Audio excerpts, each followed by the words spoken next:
Ambassador Kelly Craft, United States Permanent Representative to the United Nations, welcome to Al-Arabiya. Thank you so much. It is a delight to be here, and thank you for allowing me this moment to really be able to talk about the importance of the international peace and security at stake here today. So I owe you the gratitude. So thank you for allowing me to everybody's living rooms this evening. It's our pleasure. I would like to start with Syria, since we are talking about Syria and Iran, but on Syria, because it's actually today, there's a new resolution drafted by the German and the Belgium, who are the humanitarian penholder within the Security Council, and will be presented to the Council for a vote. And I think the vote will end tomorrow by about 12 o'clock or so. Now, the draft is a compromise. Two crossings, Bab al-Hawa and Bab al-Salama, to Turkey, to Syria, and for 6 months. The Russians now, I understand from my sources, are submitting an amendment for one crossing for 6 months. How do you see this playing out? Thank you. You know, that is accurate. First of all, the co-pen holders, Germany and Belgium, have worked tirelessly now for 4 months on making certain that we really strive to engage all of the Security Council members in order to best really reiterate that there are lives at stake here. And this is international peace and security, and these are people's lives, and this is really between good and evil. So the vote that you're speaking about with the Russian amendment occurred today already. It was voted down. Obviously, Russia and China voted for the Russia amendment, but we were able to, through the incredible work of the entire council, especially the German ambassador and the Belgian ambassador, making calls that countries that normally would vote with Russia and China abstained. So we feel like that is a victory in sending a message to the Syrian people that we care. We are going to work tirelessly. This resolution 2254 is more than just about a resolution. It's about people's lives. It's about access. And it's also about shining a light on the fact that Russia and China both are politicizing humanitarian aid in order to prop up the Assad regime. Secretary General Antonio Guterres and Mark Lowcock, who is Undersecretary for Humanitarian Affairs, both said that a failure to extend the border crossings would end the United Nations food delivery and support to nutrition centers. It would cause suffering and death. And that's according to the SG and also to Mark Lowcock. What if these two actors, Russia and China, uses the veto tomorrow on the latest version of the Belgium-German draft of two borders for 6 months? Where does that leave the millions of Syrian people with regard to food security, with regard to medicines? It's lives that are being in the balance. Where do we go from there if the mandate is expiring tomorrow, the 10th of July, and we have a veto, a double veto? You know, we have 2.8 million civilians' lives in the Northwest, that this is a decision between life and death. We are obviously focused on today's vote, which will be announced tomorrow, on the German-Belgium resolution for two border crossings for 6 months. Now, let me just take you back a little bit to March. I visited Turkey. I was on the border there in Bab al-Hawa. I actually was able to see exactly what happens when there is a president that works for the refugees, as in President Erdogan, and how he treated the refugees with decency and gave them human dignity by allowing them a pathhood to citizenship, giving them jobs, homes. You know, the children were in school. They were having some sort of a semblance of family life and community.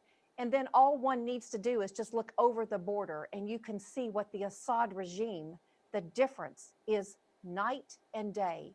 And therefore, with every moment that we have been in discussions with the council, I tell everyone this story of the difference between what's going on. And when you tell the refugees in Idlib to shelter in place or to practice social distancing, how can they possibly do so when they are in a square mileage that's so contained? And so our stress has been not only with COVID-19, but with the Secretary General announcing the global ceasefire in March, it's been really important to stress that the frontline workers need to have the safety and security and access to be able to cross the borders. Mark Lowcock can tell you that we are in a dire humanitarian situation. We were anyway. Syrians, the refugees were experiencing this before COVID-19. Can you imagine what they must be experiencing today? I mean, I tell people that I see daily, our worst day is their best day. And I'm not going to predict what's going to happen tomorrow, but what I am going to tell you for certain is that those of us on the Security Council are going to use every tool in our toolbox. And the Trump administration is watching this very carefully. Between NSC, Secretary Pompeo, President Trump, we are going to be using every tool in our toolbox to make certain that we save as many lives as possible in Syria. I'd like to move to Iran, if I may. The U.S. Yes, draft on extending the arms embargo beyond October 2020 has not been submitted for a vote yet in the Security Council. And of course, we all know too well the Russian and Chinese position and their preparedness to use a double veto against it. What are your plans for that draft? You know, thank you for bringing this up. As you well know, October 18th is the deadline for the extension of the arms embargo. And it's really vitally important that we are very meticulous with our meetings with the European countries. We are trying to make certain that with the E10 that we are in constant communication, discussing the ramifications of what happens if there is not an extension of the arms embargo. And the fact that Russia and China, they know too well what's going to happen if there is not an extension. They also know that there is so much danger, not just in Iran, to the Iranian people, but to the Middle East, to the entire world, to the American military that is placed all around that region. And I just keep stressing October 18th. Do we want to wake up on October 19th knowing that there now is conventional weapons being sold to Iran so that they can then allow and to transfer these weapons to their proxies and also to rogue states who have terrorist organizations? Everyone knows full well what will happen on that date. And it's not just the Iranians, it's the entire Middle East. Yes, ma'am. U.S. Secretary of State Mike Pompeo and Special Envoy Brian Hook have threatened to seek to reimpose the United Nations sanctions on Iran if the United Nations Security Council does not approve the U.S. resolution of extending the embargo.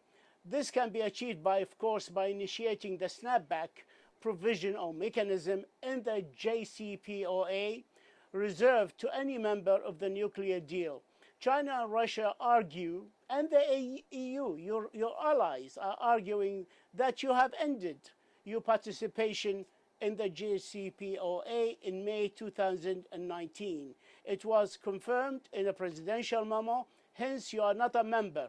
What do you say to these countries who are arguing that you cannot use the provision of snapback? You know, I'm really not going to focus on snapback at the moment. We're going to use every tool in our toolbox. What I'm focused on, and I'm going to win this, is that we are going to extend the arms embargo. And furthermore, as you well know, most of the world does not share the position that Iran should be allowed to buy and sell weapons. The world understands what is at stake here, and that is the safety and the security of not just Iran, the Iranian people, but the safety and the security of the world, the Middle East. And we are going to use, as I said, every tool, and I hope they're listening. We're going to be using every tool in our toolbox because the Trump administration will not back down until we have this arms embargo renewed. Did I hear you say that you will win this battle and that you will extend the arms embargo on Iran beyond the 18th of October? Absolutely, because if you can only imagine what's going to happen on October 19th if we don't. And in light of the Secretary General's report 2231, all the nations should stand up. They should all read this report. And once you read this report, you're going to understand how important it is that we hold Iran and this rogue regime accountable. I mean, do you know what they're doing to the very own people? Do you know that they're propping up the Assad regime, that they're propping up the Houthi rebels in Yemen? We have dire humanitarian situations all over the Middle East because of the rogue Iranian regime that's propping up other regimes that are doing nothing but just malicious behavior towards their own people. I would like to touch on these points that you mentioned in more details. How dangerous is Iran's continued ballistic missiles program, and can such a program be for peaceful purposes as they claim? You know, we don't believe that they for 1 second want to have a peaceful purpose. They have given us absolutely no example that they have any path towards peace with their own people. What we're worried about is just protecting the safety and the security. This is an international peace and security situation, and everyone is at risk here. And we obviously want every regime to change and to practice democracy and the rule of law, but they have shown us absolutely no indication whatsoever, other than dishonesty, other than lies, other than covering up untruths everywhere, propping up other areas of the world that is doing nothing but killing their own people. I mean, you have the Aramco attack, which is the latest example in Saudi Arabia.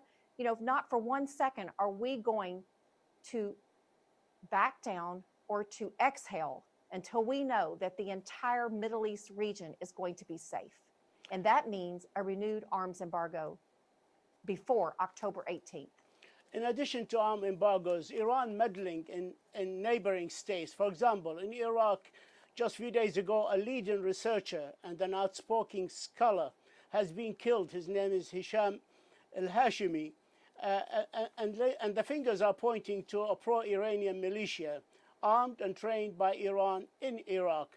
How do you see the role played by Iran in Iraq and the challenging facing the current new government headed by Mustafa al-Kadhimi in dealing with Iranian-supported militias and Iran meddling in Iraq internal affairs? But you know, that's another example that you're citing. So if we do not have this renewed arms embargo, they will be able to transfer arms and other weapons to the proxies in Iraq. And this will only cause further bloodshed. This will only cause further arrest of unlawful arrest and detention of people. So it's more important than ever, just the example in Iraq, the example in what they're doing in Yemen, and the example in Syria, that we hold them accountable, and that we also understand that the freedom of press is vitally important for the people of Iran to have a voice. And when they don't have a voice, that America has to step in. We cannot allow anyone to be suppressed. You opened the door for me here talking about accountability. When you say we must hold them accountable, now the Secretary General latest reports 2231 has showed so clearly that the missile used in the attack on the oil refineries and in Saudi Arabia were Iranian made. Many equipments that used were Iranian made. The fingers, I mean, it's proofs beyond the shadow of a doubt when the Secretary General included in his report. However, this is in violation of 2231 and 2216, and yet these resolutions are under Chapter 7. They've been violated, and yet there's no accountability for Iran in the Security Council. Has Iran become immune to being held accountable by your Security Council, the international body that represents the world community? Absolutely not. The Security Council, those of us who are like-minded and who also understand about this rogue regime, are in constant communication and holding Iran accountable. But what's really important for everyone to know, especially for the Iranian citizens, is that the Trump administration is using every tool in their toolbox, and we also are in constant communication within our administration on what we are going to be applying to the rogue regime in Iran if they do not turn the tide and treat their people with dignity, with decency, and with the rule of law. How do you view the Iranian role in Lebanon? And can Lebanon be a successful state with pro-Iranian armed militias within its ranks, a government that have militias, armed militias, trade and financed by Iran, in the government ruling a country like Lebanon? You know, in Lebanon, what I'm really concerned about is making certain that we have humanitarian aid that is being delivered. I mean, they have a dire situation there, and you understand their government is made up from the different areas of the religious and political parties. And it's unfortunate that this is a real choice of good versus evil. And we have to make certain that the Houthis and anyone else, Hezbollah, anyone else that's engaged in Lebanon, that they understand that the U.S. is there to really apply the rule of law, to apply democracy and freedom there. And we are not going to stop until we understand that Lebanon has formed a government that is honest and transparent. And that means calling out the Iranians and all of their doing to aid and abet the Lebanese terrorist regime. Time is catching up with us. I have one question for you, and I'll let you go. Jawad Zarif, the Iranian foreign minister, said in the Security Council briefing on the 30th of June that the USA must fully compensate Iran for all damages that the US inflicted on them. Your comment?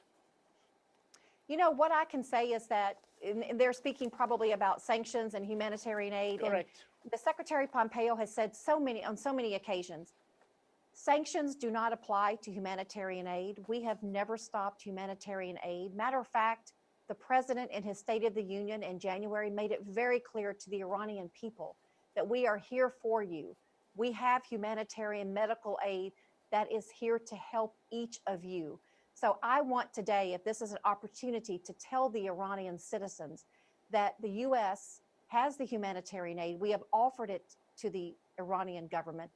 They have not accepted our offers, and we will always be there for them with the medical assistance, with the humanitarian aid. And the U.S., we will be using every tool in our toolbox to protect the Iranian citizens in the entire Middle East. Thank you for allowing us to have this voice today, to be able to ensure that people understand the Trump administration and where we stand. Ambassador Kelly Crouch, we thank you for this live and exclusive interview, and we thank you for your insight. Thank you, and God bless. Thank you very much. Thank you. Thank you. Thank you. You too. Thank you so much.